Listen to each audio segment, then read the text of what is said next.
saat 2'yi 10 geçe, İzmir treni saat 2.30'da, İstanbul treni saat 3'e çeyrek kala kalkıyor. İyi yolculuklar.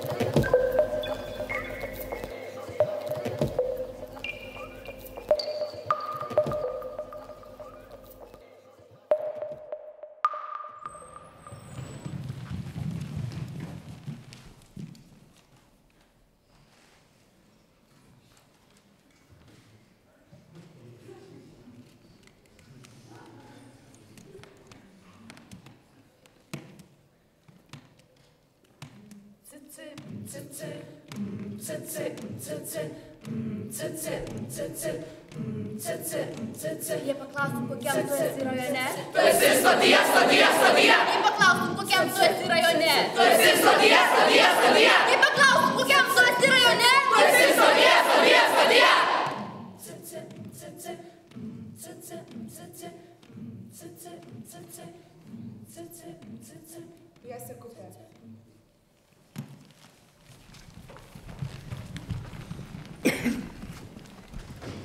Darydami šitą seminarą su lektoriais anksčiau susitikę, apsisprendėm, kad pasirinksim visi kartu vieną temą. Šiuo atveju tai buvo stotis. Nors tai nebuvo apibrėžta, ar tai traukinių stotis, ar tai autobusų stotis. Ir stengiausi, kad jie pabandytų įstoti, pasižiūrėti nuo filosofijos iki labai paprastų dalykų. Ir mano visai įdomiai, nes kai kurios pjesės buvo apie tai, kaip močiutė susitinka Budą stotyje, kitos buvo apie tremtinius, kas irgi tema, pajungiant stotį. Kitos buvo tiesiog įdomus dialogai stotyse, bet vis tik mes apsiribojom trumpu vieno etiudo formatu, kuris turėtų irgi pradžią, vystymąsi, įvykį, kažkokį išvadą.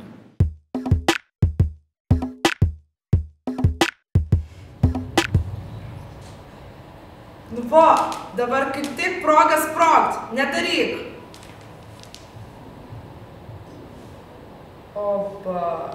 Nifiga себе! Це дофіга берегу! Ромей!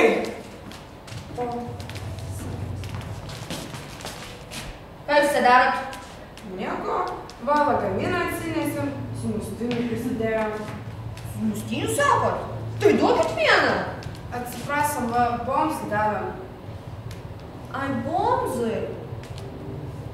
Gerai, chebra. Dabar staigiai uždarot mano lagaminą.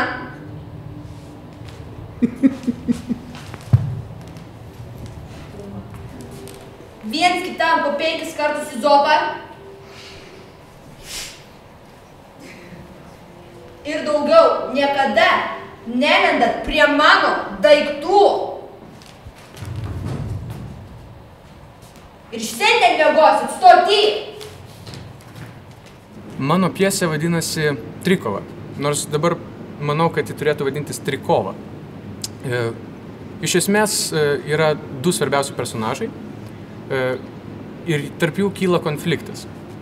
Jie dirba stotyje, tačiau jų darbas yra kaulyti pinigus iš kitų praeivių.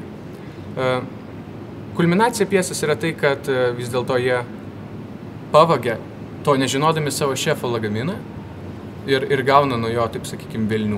Ir aišku, viso kita. Pone, mano mama numirė. Gal gali susielgti centų ant bilieto? Man reikia nuvykti pasižiūrėti į jos lavoną, kol nesudegina be mano žinios. Tėtis sen pateko į avariją ir negali nuvykti. Labai sunkiai gėnė serga živ. Gal turit gailesčio? Kokie besirdė, blin, net tas bus jau davęs. Man paskolino draugas kompiuterį ir pasirodo pas jį nėra lietuviškų raidžių. Ir kai tekstą gavo režisieriai aktoriai, jie nusprendė, kad tai yra įdomu, kad galima tekstą skaityti be lietuviškų raidžių. Ir taip gimė toks keistas sprendimas, kad iš čiuvakų gausi ciuvakai ir taip. Gerai, tai aš tada pradėsime. Reikia pasakyti, kad traukinys Traukinys iš Vilniaus į Varėną išvažiuoja iš 9-ojo. Aš galiu paskaityti, jeigu reikia. Jo, davai. Varėna, kaip juokinga. Mama prisimenu, man pasakojo, kaip seniai, kai ir tėtis dar buvo jauni. Vieną kartą ją perbėgus namonėse, jie gyveno Naujininkose. Ir jūs įsivaizduojate, jis... Bet taip, jeigu jinai pradeda greitai, tu tęstų. Ir jūs įsivaizduojate, tėtis tiesiog... Ir jūs įsivaizduojate, tėtis tiesiog čiupo mamos ranką ir įsitempė į vieną iš traukinių. Jie atsisėdo, traukinys pajudėjo, pasirodo į Varėną važiavo. Dabar čia jūs kartu. Jorūne, nu sako, darai. mergos. Nu, skaitote urtę, blemba. Tai jie nuvažiavo į Varėną, nusipirko kilogramą braškių, jie visą suvalgė ir grįžo atgal Vilnių. Negi, ne fantastiškai. Ei, bičiuli, kelkis, traukinys atvyko. Nagi, kelkis, dar vienos nakties aš čia neištversiu. Rusas greitai prabunda, užsikelia sužeistą ant peties ir įmeta į vagoną. Te laimina jūs Dievas. Ačiū, bičiuli, ačiū. Что? Я не понимаю. Важок, мамо. Литовцы.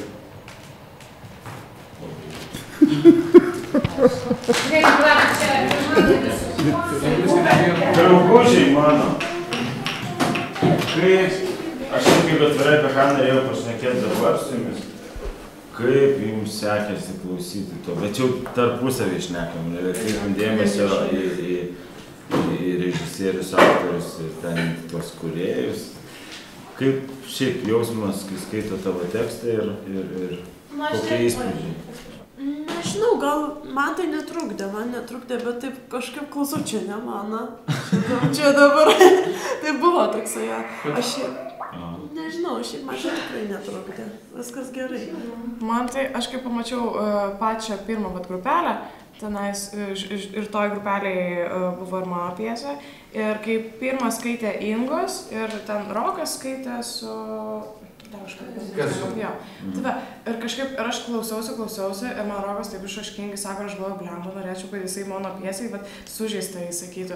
Ir ateina mano pjesė ir jis taip sužeistoje tekstą sako, aš tokia, gerai, šaunuolis.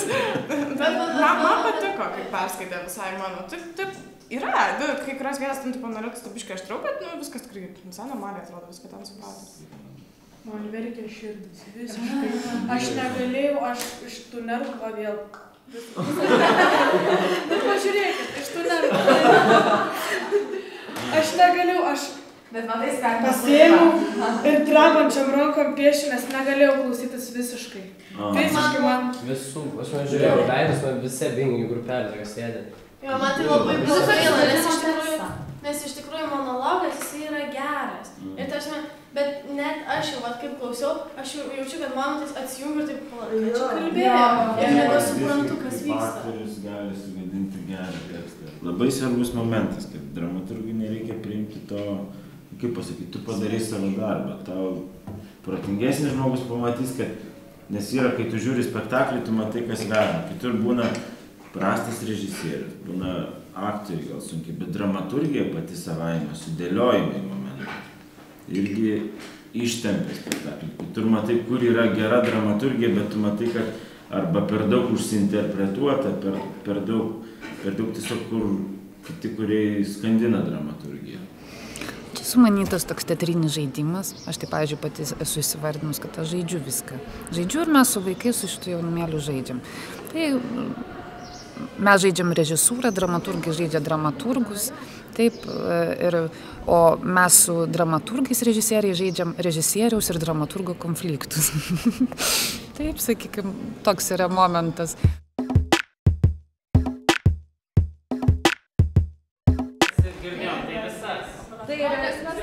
Vaikai, tai ir yra teatras, atranka, kintantys sprendimai ir taip toliau vienam situacijas ir žiūrim.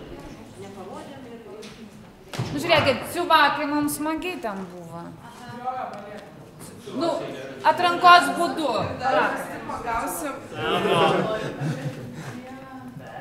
Bet jeigu vien smagius, vėl ne tas pats. O tai gal asmeninis liūdnus būtų?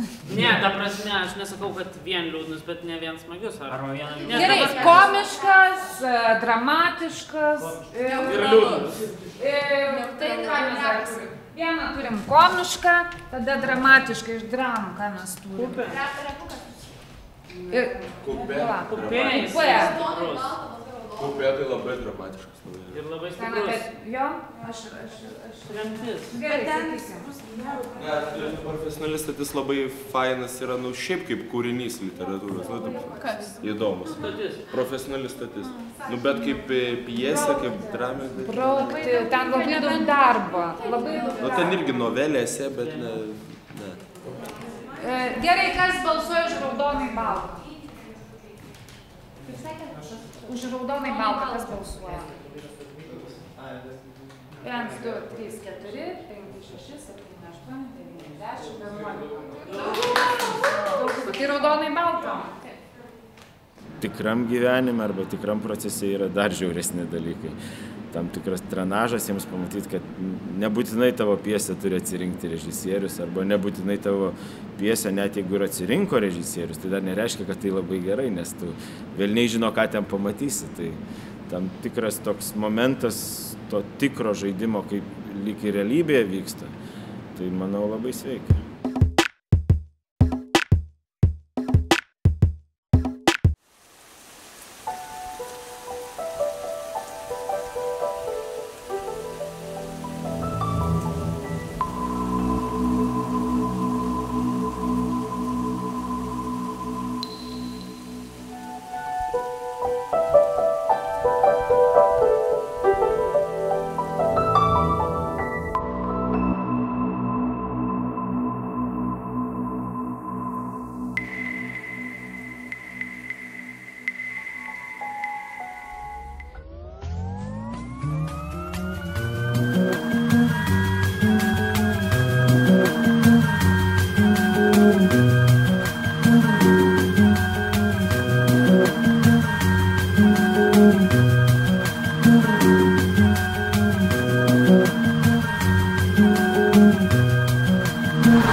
Kelk tą ranką, į viršų kelk, lenkis ir viską, ir išlip, jo.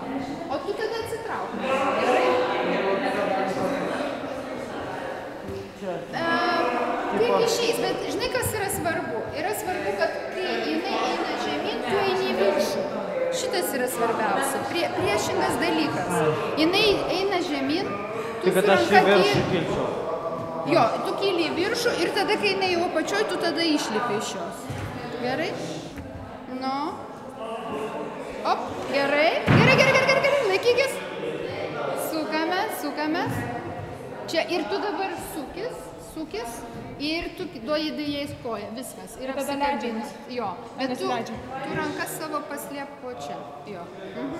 Ir tada leidžiate... Mes tiesiog naudojamės per pirmas paskaitas suteiktom teoriniam žiniom, kad yra šokio erdvė, yra šokio lygmenis, tai aukštai, žemai arba ten vidutiniškai, ir taip pat yra šokio jėga, kaip galima judėti plastiškai lengvai arba kampuotai ir sunkiai.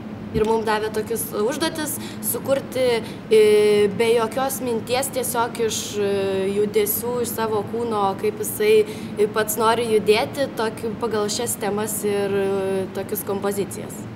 Tiesiog reikia pajausti muziką. Mums sakė net labiau iš savęs šokti ir naudoti tai, ką mes mokam, o muzikos neklausyti, kad jinai mus pati sektų. Daugiau improvizuojam. Tiesiog atsipalaiduoti ir ką nori tą daryti. Ką apie ateitį galvoju, nu tai taip ir sakau, kad labiau gal siekčiau su šokiu, dabar ypač labai patiko šiuolaikinis šokis, niekada nešokau, šiaip šoku tautinius šokius, bet šiuolaikinis šokis kažkaip tai visai kitaip, tai tokie plastiški judesiai, visai kitaip veikia ir kažką tai tikrai bandysiu, gal net su to.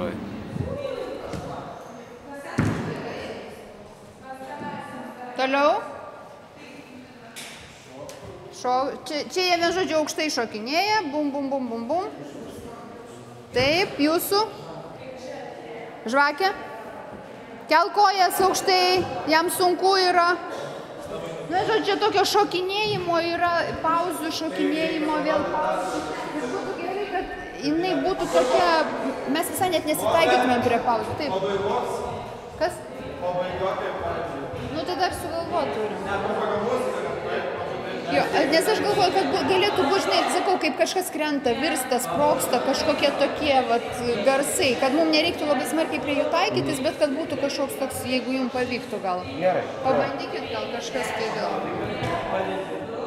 Šokiai tai dirbo iš viso su labai abstrakčiais dalykais, šokio elementais pagrindiniais, erdve, tempu, ritmu, judesio jėga, dinamika su tokiais. Bet po to, kai pradedi visą tai lipdyti vieną, atsiranda kažkokie santykiai ir atsiranda tas liūdesys, sakykime, ar nerimas. Ir aš, kiek žinau, kompozitoriai taip pat dirbo, kad būtų ritmas, sakykime, kažkoks tai foninė muzika, ta vadinama atmosferinė muzika. Ir tos mintis, aš manau, kad jeigu sudėt dabar ir pažiūrėti, kokią muziką šokio etiudams naudojam, tai aš manau, kad ten tos temos tokios gali būti labai skirtingos. Reiškia, pavyzdžiui, mes galėjom galbūt dirbti su erdve, jie galbūt dirbo su ritmu, bet mums susijėjo. Tas toks kūrybos principas atsitiktinumo, kai kartu labai kažkaip sukrenta patogiai.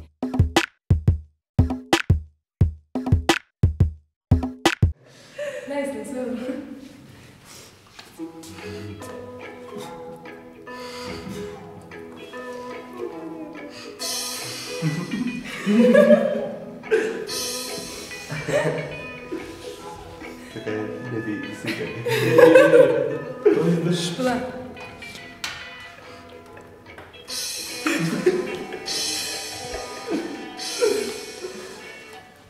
Na, čia pavyzdys, kai galėjo būti ir geriau. Sakykim taip. O tai kas čia blogai? Čia netiesa. Netiesa? Jo. O, čia man jau labai įdomu. O kaip jūs, pavyzdžiui, nusprendžiat, kas muzikoje tiesa, o kas netiesa? Nu, čia toks yra šeštasis pojūtis, sakyčiau. Čia yra kompozitoriaus šeštasis pojūtis. Kas? Kompozitoriaus šeštasis pojūtis yra.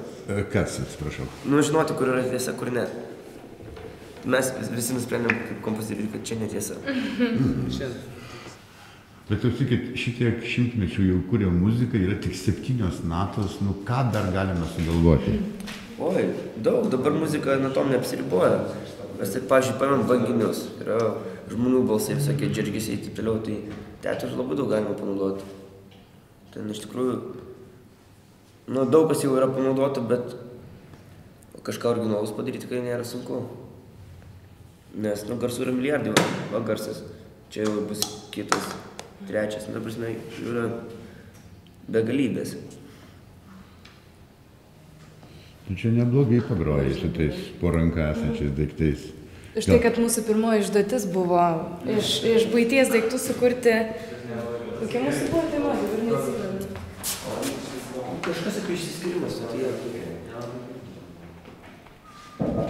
Tai paaiškinkit. Pagal šitą tekstą reikėjo mums sukurti iš buities daiktų garsų istoriją. Vieni turėjo iš 3 takelių padaryti vieną, kiti turėjo, pavyzdžiui, padaryti, kad personažas galiai išprotėja, dar vieni turėjo įtraukti žuvėdros šokėjus į visą šitą dalyką, o kiti turėjo padaryti klaunadą. Tai va, bet viskas tik tai, kas yra po ranka, negalim nieko kito naudoti. Ėjom gatve, ėjom link Neries, pasiklausyt garsų įvairių ir eini ir galvoju, o merginos kulniukai kaukšči. Va čia vėl mašinytė važiuoja. Ir niekada apie tai nepagalvodavai. Su savo mintim užsiėmęs būna.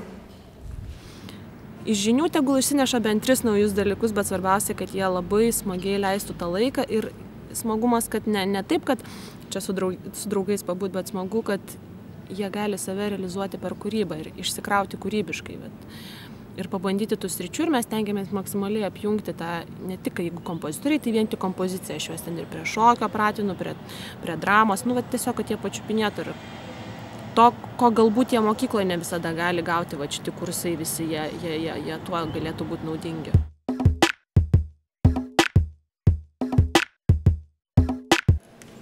O ką jūs dabar čia darysit? Mes ateisim įsikvėpti iš scenografų. Žiūrėk, atsiunčiau savo vaikų truputuką. Aš jau jiem daviau užduotį, jie turi pasižiūrėti maketukus, išsirinkti, kas jiems įdomu. Tada iš tų maketukų susitiks su autoriais, paklaus, apie ką tas maketukas buvo. Pasirenkat kažkokį tai maketuką, tada susitinkat su autorium ir paklausat, kas buvo. Galit kelis pasirinkti, kaip jūs norit, apie ką buvo. Tai nes buvo, pavyzdžiui, tema nuotaikos. Yra bloga nuotaika iš jo gyvenimo ir jisai turi istoriją, ta nuotaika. Ir yra gera nuotaika. Dailę sujungti su muzika dabar. Jo. Ir jūs per tai tada dirbsit ir tada susitiksit su autorium, o aš jums parodysiu nuotraukas, šiek tiek kaip keičiasi šviesa tam vaizde. Gerai? Gerai.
Mūsų draugai dramaturgijos grupiai parašė savo pjeses ir dabar režisieriai bando jas statyti, o mes bandom jas scenografuoti.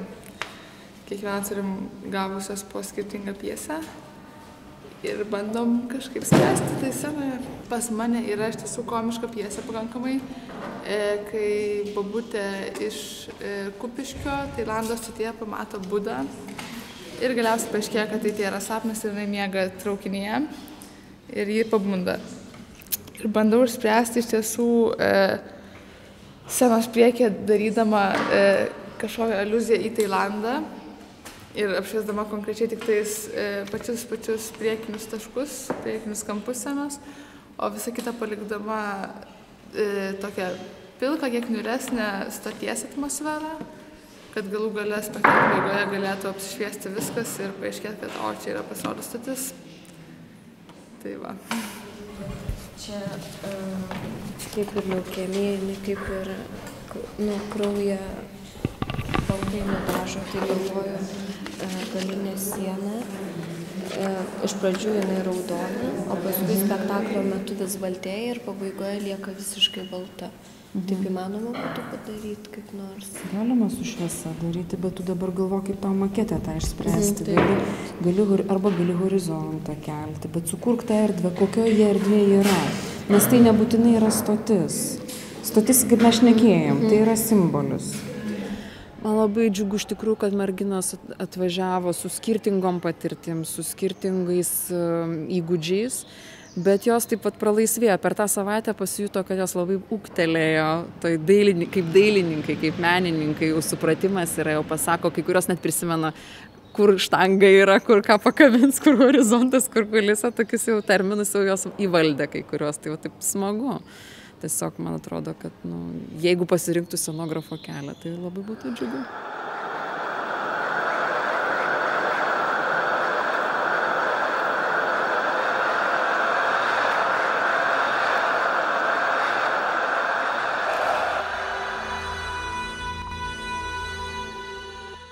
Kodėl mes čia? Atsidūriau projekte, kai vieną penktadienį iš ryto per pirmąją teatro pamoką mokytojas papasakojo ir pasiūlė užsirašyti, kas norėjo. Norinčių nebuvo daug, bet aš buvau vienas iš jų ir kažkaip labai abejojau iš pradžių šituo renginiu, projektu visų, bet po pirmos paskaitų dienos aš šiaip iš tikrųjų susižavėjau menų spaustuvę kaip apskritai įstaiga ar tokia erdvė menininkams reikštis. O vat po šios savaitės jau susižavėjau menų spaustuvę ir kaip edukacinę tokią erdvę. Nes mano šiaip iš tikrųjų lūkesčiai pasiteisino su kaupu. Manau, kad tą teatrinę kilpą mausios ant galvos ateity.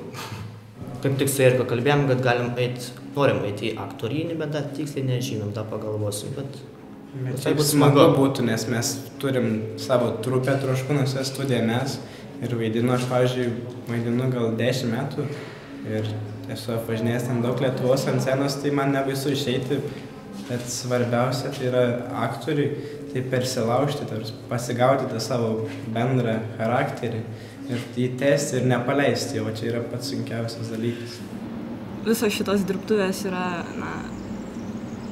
labai naudinga patirtis, nes pati galbūt galvoju kažką sieti su teatru. Ir kaip duoda tokį kaip ir įvadą. Iš tikrųjų nustebino tai, kad žmogus gali iš savęs išspausti daug, nes galbūt aš net nebūčiau pagalvojus apie tai, kad galima sugalvoti kažką fantastinio ir duota tema stotis. Ir, aš iš pradžių galvojau, kad tai labai apriboja, bet kai išgirsti 15 darbų, kurie yra skirtingom tematikom, tai nustebina. Ir man atrodo, šitas projektas yra labai be proto reikalingas, todėl kad supažindinami tie vaikai, ne tai, kad ten, sakykime, vien tik teatras, dabar čia visi ugdykim žiūrovą ar kažką, iš principo jie sakykime, skatinami kūrybiniai, kuriamai veiklai, ar ne, negriaunamai. Ir man tas yra labai svarbu. Man yra svarbu, kad kiekvienas iš jų atsiskleidžia, kad kiekvienam skiriamas dėmesys, kad jie mokosi dirbti kolektyve, ar ne, mokosi susitarti, lyderiauti mokosi. Man tas žiauriai patinka. Ir šiaip labai gražus projektas. Aš labai laiminga, gaunu vitaminų dozę, tokio, sakykime, pozityvo iš jaunų žmonių, nes tai yra labai smagu. Man projektas labai patinka. Manau, kad turbūt geriausia vasaros pradžia mano gyvenime. Nieko negaliu skūstis, buvo puikios paskaitos, puikus dėstytojas ir patirtis labai gera. Tai perversmas. Tu rimtai nupušai. Koks dar perversmas? Perversmas visų pirma turi vykti tavo galvoj. O su žaliais žmogeliukais nenori susitikti? Bet aš tikėjausi, tu man padėsi valdyti šią esminę žmonių, kurie trokšta perversmo, lyg nuo jo priklausytų jų gyvybę. Valdyti tavo įsivaizduojamus draugus, ne? Ne, ačiū. Aš gal ir be tokios valdžios kaip nors išgyvensiu. Žmonės, renkamės! Darom perversmą!